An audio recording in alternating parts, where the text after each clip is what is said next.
Good morning. So today we're going to be doing this Wiggles guitar right here. So this is very reminiscent of the older Wiggles version that actually did wiggling stuff. The only issue with this is this one does not wiggle for some weird reason. And I'm pretty sure it comes stock to wiggle, but this one just specifically does not. But it's still a super cool guitar.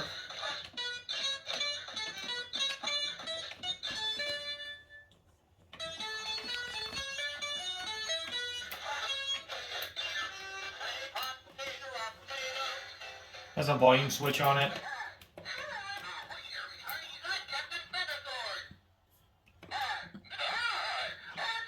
So you can see it's a bit different than the older one. So they moved a lot of the interfaces around. So you still have the 4 buttons and all of that, but it's different. The stars are now replaced with this, and we still have this interface, but if I remember correctly, there's 2 less of this. Now these guitars actually have an interesting backstory. So the first one that I ever did was the older model, and it actually died on camera. So when you circuit bend a instrument, it's going to eventually stop working just because they're not built for that. Now, everything electronically will end up ceasing to work and ceasing to function eventually, but circuit bending does speed up that process a bit. So, I mean, if you take something 30 years down the road, most things stop working. Even if you have really good research behind it, like the old NES systems, they're eventually going to stop working. You end up getting green screen or something like that, and then just less of them are in circulation. So circuit bending things just tends to speed up that process. Now give it something like a kid's toy where the companies are obviously more apt to want you to get new toys eventually. The research isn't going to be as in-depth as something that Nintendo's going to be doing. So realistically, maybe these Wiggles guitars probably have 10 years of lifespan if you get lucky, but we do speed that up quite a bit. So I had my first one that actually died on camera, which was kind of interesting because the tone continually dropped. The second one was the one that I had the most luck with. It was the same version, but it was years later down the road where I was much more advanced and much more knowledgeable on the subject of circuit bending, and I was able to actually keep that guitar working and circuit bending at the same time and got some really cool effects off of it. Now this is the newer model. What I'm expecting on this one is I'm expecting micro integrated circuits, and what that is the smaller resistors. I'm not sure if it's going to be circuit bendable, but I'm expecting to have to use resistors on the micro resistors if it is. But we're probably looking for somewhere in the R1, R2, R3 category just because of the year here as far as resistors. But in order to figure that out, let's go ahead, let's open it up, let's get to it.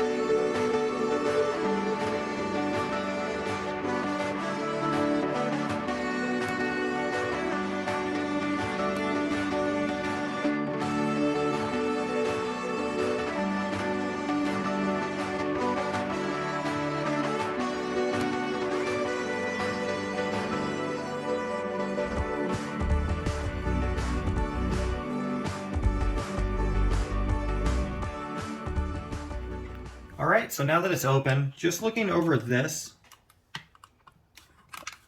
I'm pulling on it a bit, but it's not actually moving, so maybe this is jammed, but this is definitely supposed to actually move.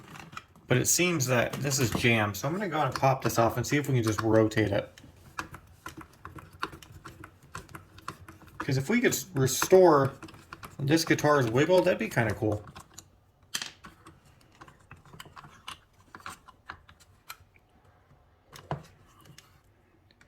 Yeah, it is just super not letting me do anything. So let's just pull it off and let's see if we can see the motor.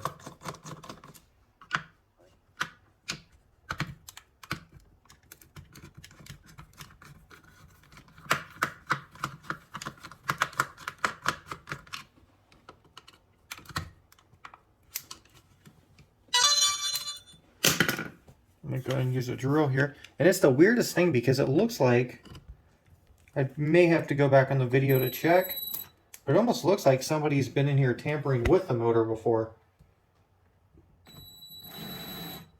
Yeah, I don't think I'll be able to get that. It's already stripped out, so maybe I can use a flathead, and we'll see.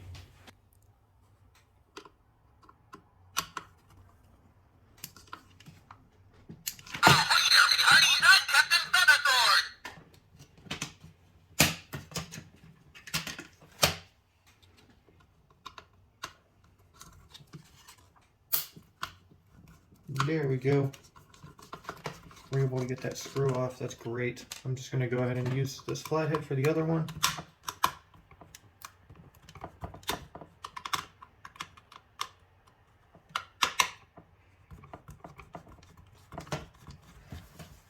All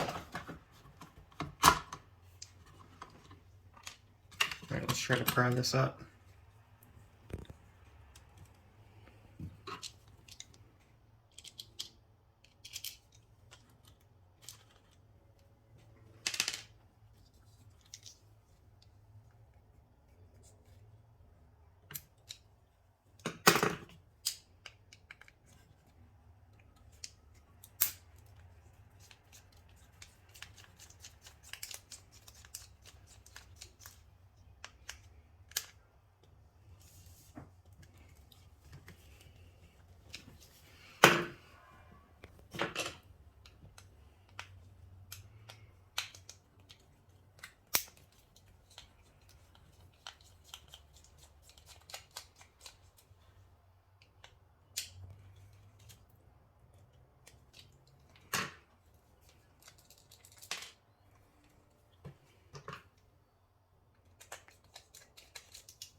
Now this screw back here is acting weird too. So we are going to use a flathead on this one as well. Hopefully I have the same luck as the other one.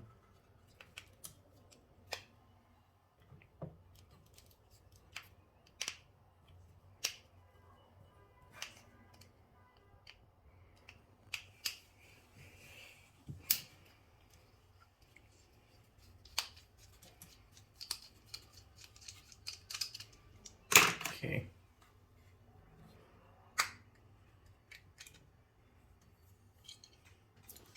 All right, so there's our motor system. My guess is that this just isn't working at all, even motor-wise. But we're gonna see here.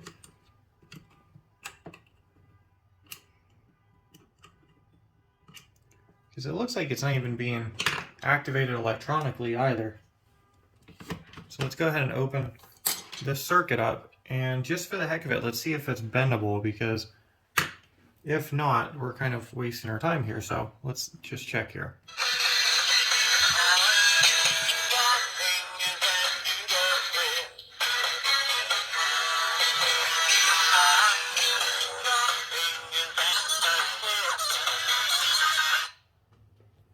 Okay, so there we go.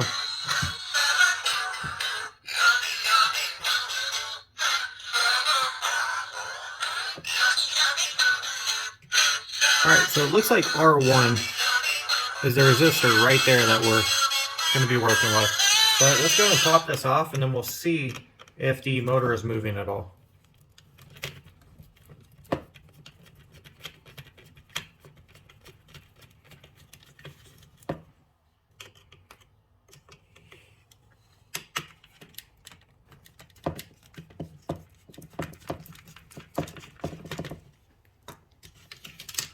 Alright, so we're looking for these green wires. It looks like they are right there.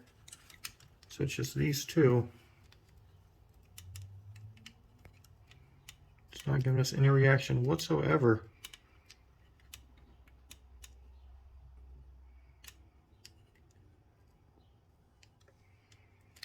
Yeah, it's just not giving us any response. I'm quite sure those are the ones.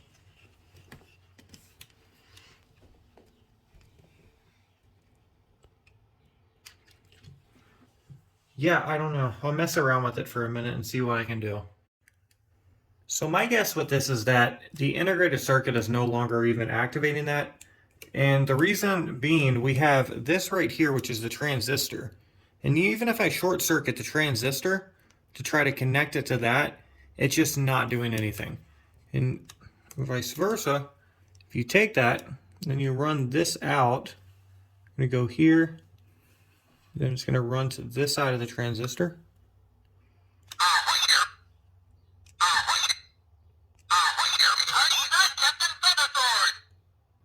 See, it's not going, it's just doing the sound and that's it, which is what we already had. And then the motor's not activating at all. So we may not be able to activate the motor or get the motor back up and running. But I would say that more than likely what's going on with this is the motor's just fried or possibly something in the integrated circuit. I lean more towards the integrated circuit, but I wouldn't be surprised if the motor was fried. But the reason we're not able to actually turn this, it seems, is that the motor is set up in a way that if you try to turn it, it pulls this up. But I might be wrong because I typically don't work on motors. It's a very, very rare thing that I have to do that. So what we're going to do is we're going to go ahead and put this together and we're going to focus on what we're good at, and that's circuit bending.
As you've seen prior to this, our tempo tone control is going to need some type of resistor on the actual positive and medium. But right now we're just going to go ahead and add the ground wire. And the reason we're adding the ground wire is because I don't know if it's going to need a resistor on the ground wire, but if it is, we could potentially just put a resistor on the middle, so it can just be on the median wire, as opposed to having one on the ground wire and on the other side of this. So we don't want to limit our median if we don't have to, but we do want the option to actually put it on the median if we need to. So what I'm doing on finding the ground is I'm literally just going to find the ground on the board, which is going to be running out to here. Looks like this white wire is our ground. is going to be right there. It's a pretty fitting place for it. So let's go ahead and solder this in. We had a lot of options on this ground wire here. Alright, so let's test this out.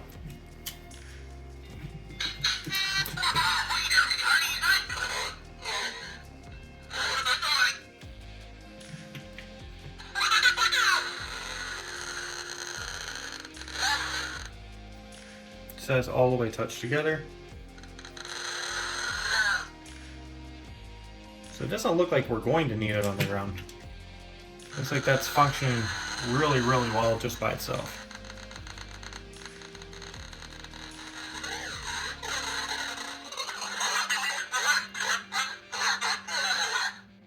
So that sounds great. So we are just going to need one on the high wire, which we also just figured out is this one right here. So what I'm going to do is I'm going to tie these up just to make it a little bit neater. And we're just going to put this on the high wire because these two are going to run directly to our pot. And then this is going to be our median right here. So let's go ahead and experiment with some resistors. So what I have here is I have 4 100K resistors, and I just kept stacking these up to the point where it gave us a pretty cool effect. So realistically, we have a 25K resistor on this.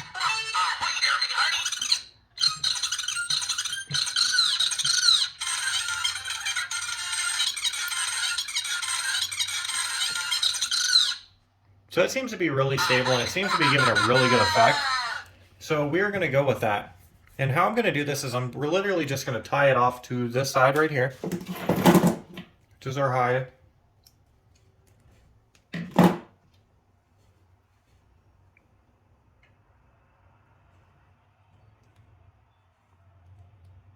So there we go, make it a little bit more stable. I'm going to bend this over to here. And let's just bend it one more time. That looks good. All right, and then we're going to attach this to the pot.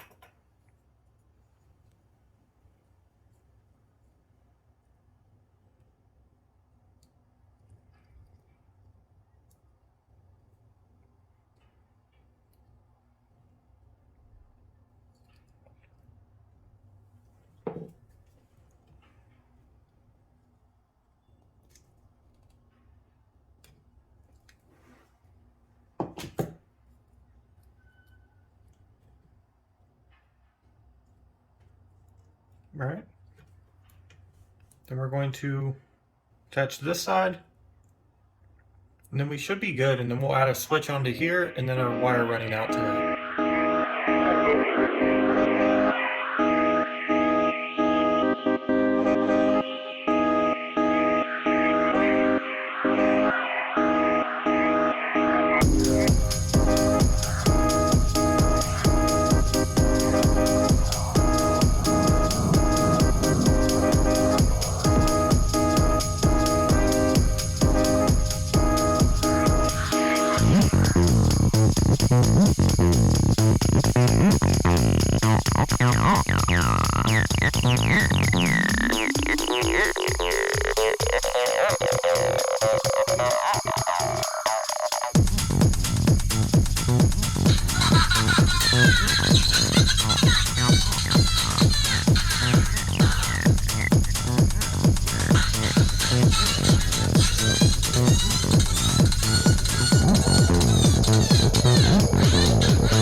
Now we have some good options on the Pro Sound. So typically with the Pro Sounds, what we do is we run it directly out of the board. And in this case, I don't think it's going to be any different, but there is one thing to be aware of. If we run it out from the board is actually backed up by the volume control right here. So how this works is this volume control is literally just either a rheostat or a potentiometer. And it looks to me like a rheostat. Actually, no, it's a potentiometer, and I think they soldered these 2 points together right here. So essentially it's acting as a rheostat, which is a variable resistor. So you can turn it up and you can turn it down. But essentially, just think of it as a potentiometer on the side. And rheostats are like half a potentiometer, so you don't have that middle segment, if that makes sense. And what they have going on here is they have the speaker running into this rheostat, potentiometer, whatever you want to call it, and then running out to the board from there. So all this is doing is it's turning pretty much the resistance up to make the volume go down, and vice versa to make the volume go up. So I would like to actually keep that functionality of being able to turn the volume up and down on the on the Pro Sound. So we are going to run it out from the board.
Next thing we're going to be doing is testing LEDs to see if we can hook some LEDs on this.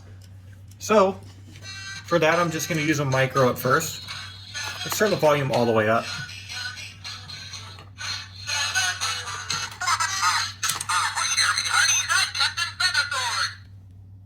And we'll use this. This is going to be the easiest access point, I think.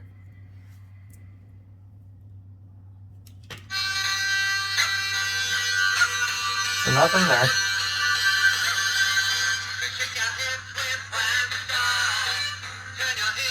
Nothing there either. So let's go right to the main source here.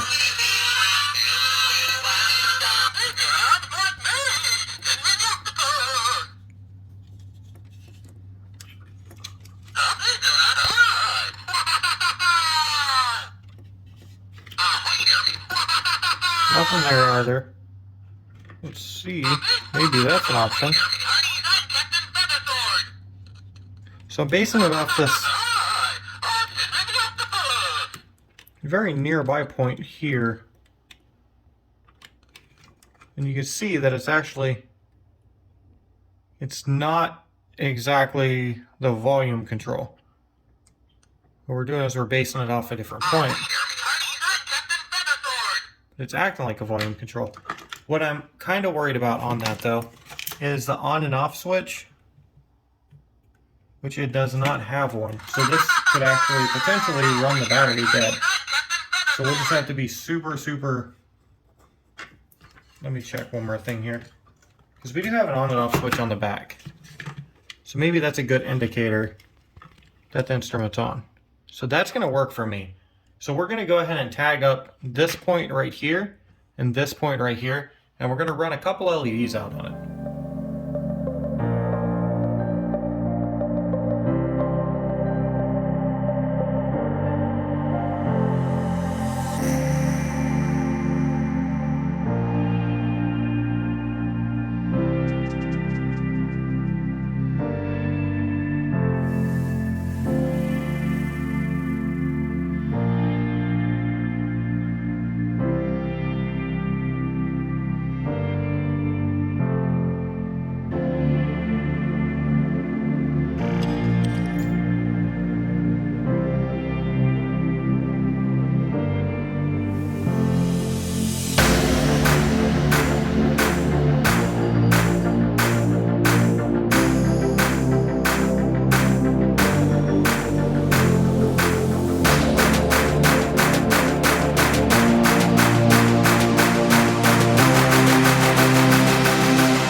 because the other one was making a very audible sound.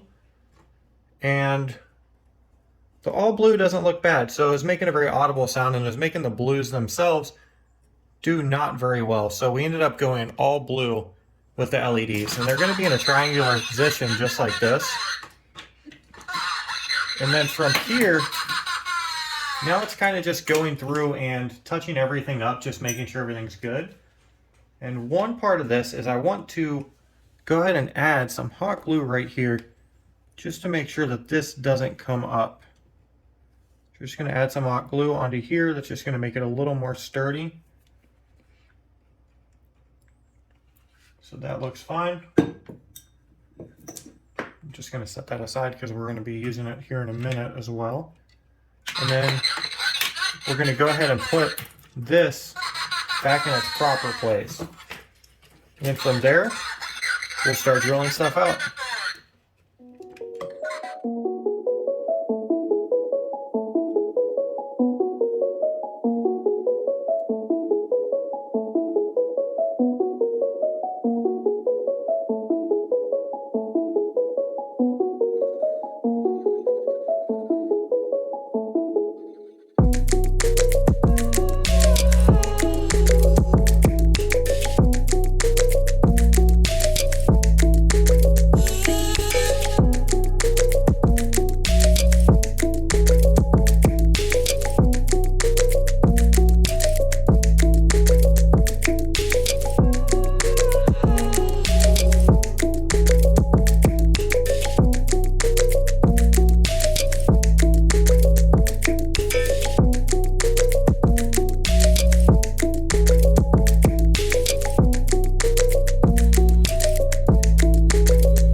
again. It's a redskin.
So we got ourselves into a little bit of trouble here by putting our 1/4 jack here. And then this is directly interfering with the volume. So when we try to plug this down here, it's actually hitting our volume board right there. Now, if you remember earlier in the video, I said this volume board is pretty simplistic. So what I'm going to actually try to do here is I'm going to see if it's possible we can just run it directly off of the pot and then just remove this board completely. And then that way we'll be able to run the 1/4 jack directly under this.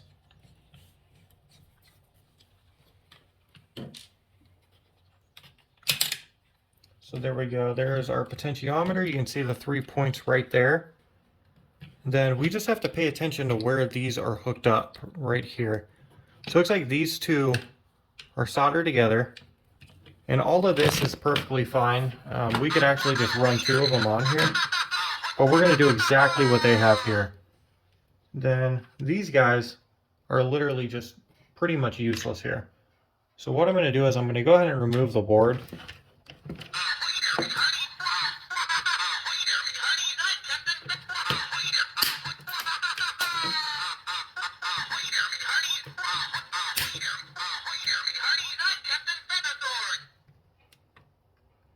Let's mark this. So this is going to be left.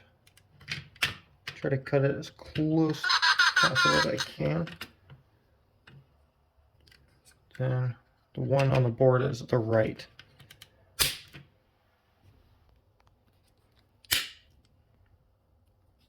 It's not the easiest thing to remove, but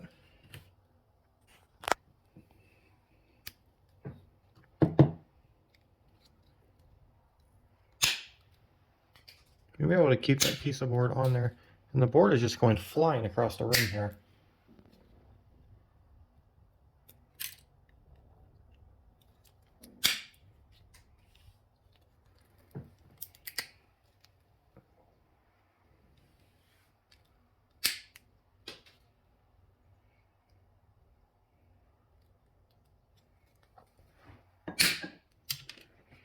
It's just not wanting to go anywhere I want it to go. All right.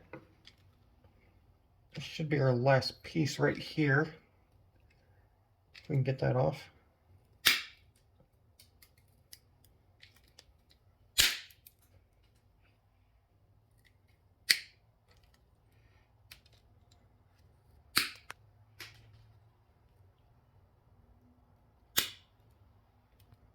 Okay.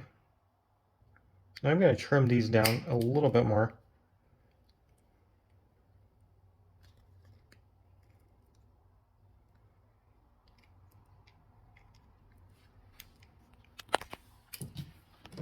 All right, so let's go and solder these two together right here.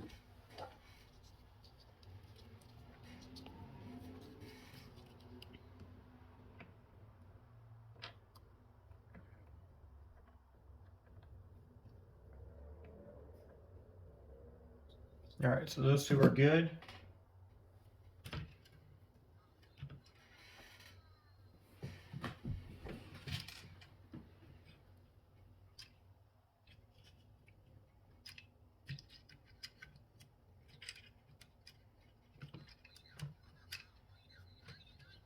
I do need to strip the wire out a little bit more.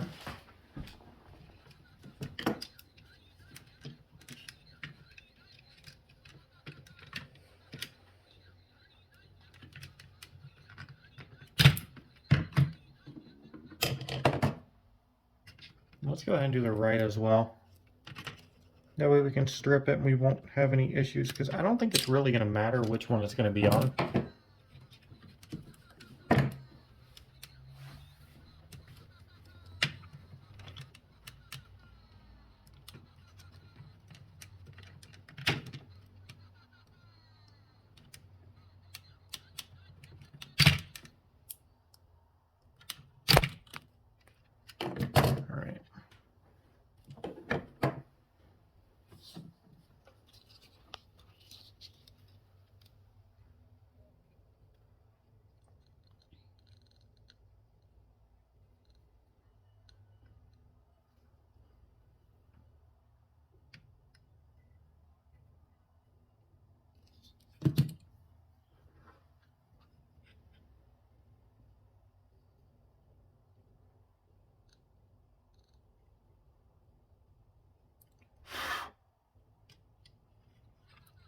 Let's add a little solder to the side of the potentiometer right here.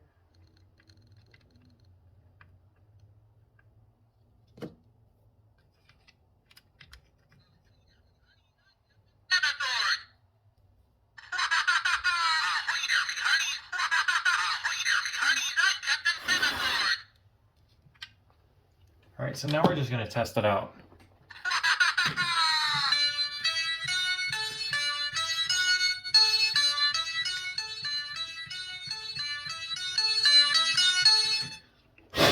All right, so that seems to be good, and we need to plug it up and make sure that it did accomplish what we wanted it to.